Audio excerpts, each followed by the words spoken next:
نبی کریم صلی اللہ علیہ وسلم عید الاضحیٰ کے دن بقیع کی طرف تشریف لے گئے اور 2 رکعت عید کی نماز پڑھائی، پھر ہماری طرف چہرہ مبارک کر کے فرمایا کہ سب سے مقدم عبادت ہمارے اس دن کی یہ ہے کہ پہلے ہم نماز پڑھے، پھر نماز اور خطبے سے لوٹ کر قربانی کرے،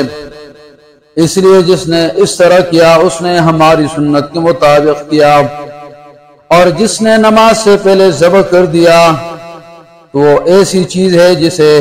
اس نے اپنے گھر والوں کے کھلانے کے لیے جلدی سے مہیا کر دیا ہے اور اس کا قربانی سے کوئی تعلق نہیں۔ اس پر ایک شخص نے کھڑے ہو کر عرض کیا کہ یا رسول اللہ، میں نے تو پہلے ہی ذبح کر دیا، لیکن میرے پاس 1 سال کی بٹھیا ہے اور وہ 2 بکری سے زیادہ بہتر ہے۔ آپ صلی اللہ علیہ وسلم نے فرمایا کہ خیر تم اسی کو ذبح کر لو، لیکن تمہارے بعد کسی کی طرف سے ایسی بٹھیا جائز نہ ہوگی۔